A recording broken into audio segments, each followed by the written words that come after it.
Prime Minister Abe's comments were welcome to the extent that they are truthful. And there is very little in Prime Minister Abe's actual behavior or in the behavior of his main political constituency that suggests that his administration is in fact committed to pursuing justice for women who have been held in military sexual slavery. I think that's unfortunate. I think the world wants Japan to have a more progressive policy on this. I think it's in Japan's own interest to have a more progressive policy on this. But unfortunately, I don't think that that is actually taking place. I'm going to talk about 3 points. First of all, what did the interagency working group actually do as far as archival research concerning various types of Japanese imperial crimes? Second, I'm going to talk very briefly, I only have 8 minutes here, about new understandings concerning military sexual slavery. And third, I'm going to at least make a few suggestions for focal points for continuing ongoing research.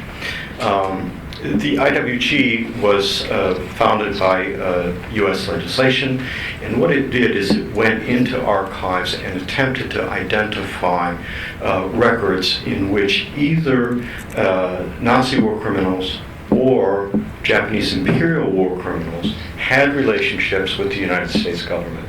It's a long and complex story, but what I'd like to first of all stress is that Dakin Yang, who Mike introduced previously, has a wonderful essay in a book that is available online that goes through both the secondary research on this and a good deal of the primary research on it. It's a bibliographic essay, first class, lots of ways, easy ways, or straightforward ways to follow up. The thing to understand about archives is that these are massive collections. Imagine this building that we're presently in, filled floor to ceiling with paperwork.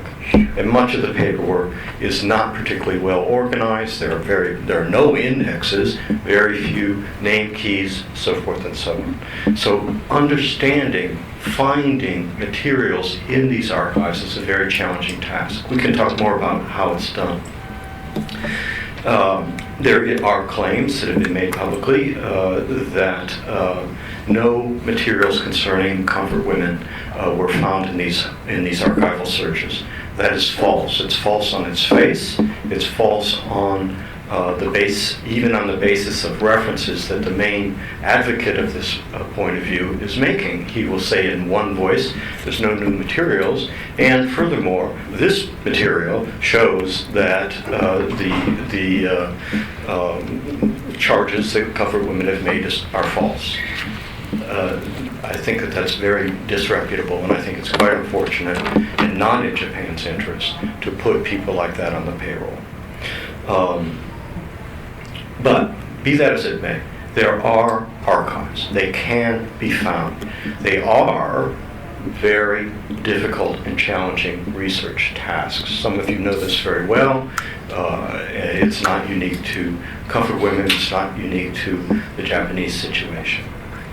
Next, I think there have been important advances in our ability to understand military sexual slavery that improve our ability to find evidence about how it took place.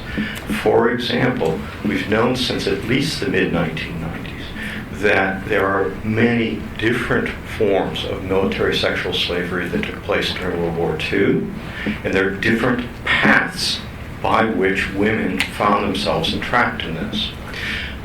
So you have everything from mass murder, rape instances, characteristic of the Nanjing Massacre, to name only one well-documented example, but also took place in the Philippines, that involved thousands of victims in one campaign.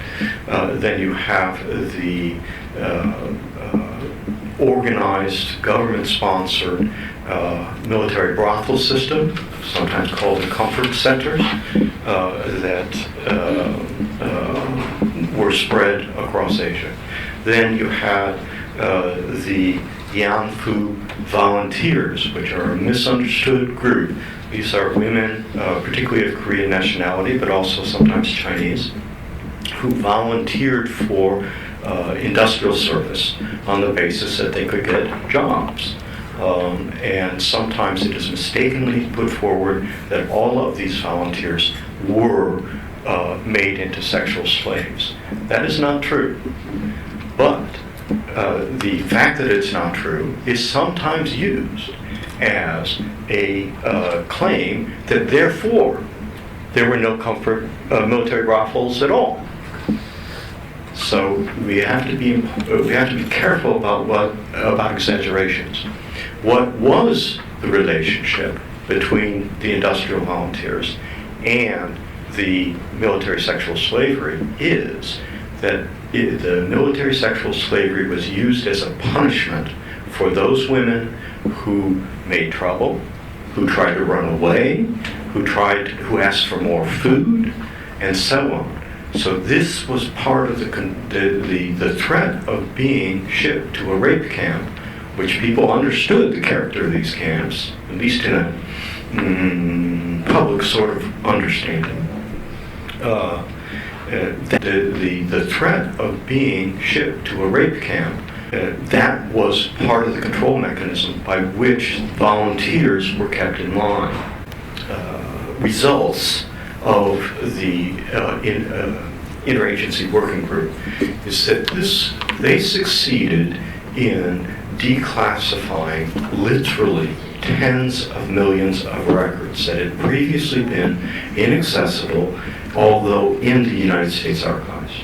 And they also succeeded in identifying large archive collections that have been public but which have not been well used. And more on this in the essay by Daking Yang that I mentioned earlier. So what can be found there as far as prioritization? One is that there's large collections of microfilms in the Library of Congress that are not classified, but are not well known. Their existence is not well understood. There are not good finding aids for these records. There are no indexes. But nevertheless, they are there, and they are open for study, and of particular interest, I would say, to Korean historians, because most of those records involve the war before 1942 and going back to 1931.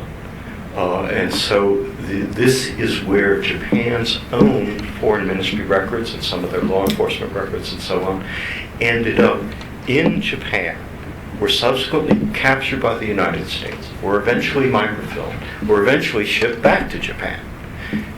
But the point is that this is an important cache of records about Korea, because Japan was the colonial authority in Korea. Okay, next, China has began opening up important records and has made a great made a number of very important efforts.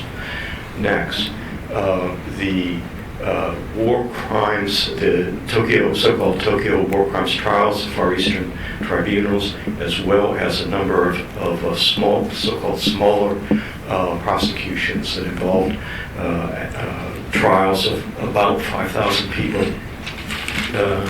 Those records are largely unexplored.